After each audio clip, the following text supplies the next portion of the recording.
అందరికీ జేబీఎం. నేను Rajesh Mahasena. Welcome to Mahasena media. Harsh Kumar గారు ప్రవీణ్ పగడాల గారి గురించి ఓ ప్రెస్ మీట్ పెట్టారు.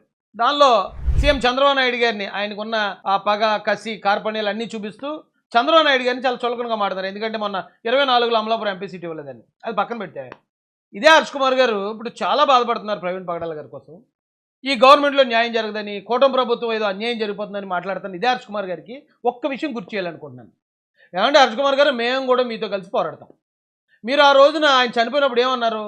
ఈ ప్రభుత్వమే మాకు నమ్మకం లేదు, తెలంగాణలో మా కాంగ్రెస్ పార్టీ ఉంది, మా రేవంత్ రెడ్డి గారు ఉన్నారు, ప్రవీణ్ పగడాల గారు కూడా తెలంగాణ మనిషి, ఈయన్ని తెలంగాణలోనే చంపేసి అక్కడి నుంచి డూప్ వచ్చాడు కాబట్టి మేము తెలంగాణలో రీపోస్ట్ మార్టం చేయిస్తాం, కేసు నమోదు చేయిస్తాం, రీఇన్వెస్టిగేషన్ చేద్దాం అని చెప్పారు కదా. దయచేసి చేయండి. అలా చేయడానికి మిమ్మల్ని ఎవరన్నా అడ్డుకుంటున్నారా?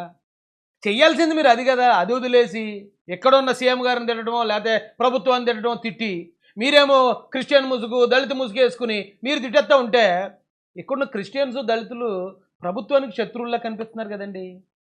ఆ రోజు ప్రవీణ్ పగడాల గారు వాళ్ళ భార్య గారు కూడా వీడియో రిలీజ్ చేశారు. పోలీస్ ఇన్వెస్టిగేషన్ సక్రమంగా సాగుతుంది, నాకు నమ్మకం ఉంది, మీరు ఎవరి పనాలు చేసుకోండిరా బాబు అని క్లియర్గా చెప్పింది ఆవిడ. అయినా కూడా ఆవిడని భయపెడేస్తున్నారు. ఆవిడకి ప్రాణభయం ఉంది, ఆవిడని చంపేయాలని చూస్తున్నారు అన్నారు. ఓకే, మీరు ఏదైనా ఎలాగైనా మార్చగలుగుతారు, మీలాంటి వాళ్ళు 10 మంది ఉన్నారు ఇక్కడ. అయితే ఇది ఎంతవరకు క్రిస్టియన్స్ని మోసం చేసి చంద్రబాబు నాయుడు గారి మీదకో, కూటమి ప్రభుత్వం మీదకో రెచ్చగొట్టడానికి ఉపయోగపడవచ్చు. కానీ సొల్యూషన్ ఏమొస్తుందండి ఇందులో? ప్రవీణ్ పగడాల గారి కేసులో వాస్తవాలు ఎలా బయటపడతాయి? మీరు చేసే ఈ ప్రచారం వల్ల, ఈ ప్రెస్ మీట్ల వల్ల. ఇప్పటికైనా మించిపోయింది లేదండి. మీరు అర్జెంటుగా సోనియా గాంధీ గారి దగ్గరికి, రాహుల్ గాంధీ గారి దగ్గరికి వెళ్ళి మీ పరిస్థితి, మీ దగ్గర ఉన్న ఆధారాలన్నీ వాళ్ళకి సబ్మిట్ చేసి, అక్కడి నుంచి రేవంత్ రెడ్డి గారికి ఒక ఫోన్ కొట్టించి, మీరు అన్నీ రేవంత్ రెడ్డి గారి దగ్గర కూర్చొని కేసు ఓపెన్ చేయించి, రీఇన్వెస్టిగేషన్ చేయించి, ఇప్పుడు ఆ గవర్నమెంట్ నుంచి ఈ గవర్నమెంట్ అడిగితే డీటెయిల్స్ అన్నీ ఇస్తారు. ఇవన్నీ ఇచ్చి ఏదైనా ఒక ఆధారం బయట పెట్టండి సార్. మీరు ఇవన్నీ ఎందుకు చేయలేదో కూడా నాకు ఒక అనుమానం ఉంది. నిజంగా ఇవన్నీ మీరు అక్కడ చేయితే ఆ గవర్నమెంట్ ఇన్వెస్టిగేషన్ చేసింది యాక్సిడెంట్ అనేది తేలుతుంది.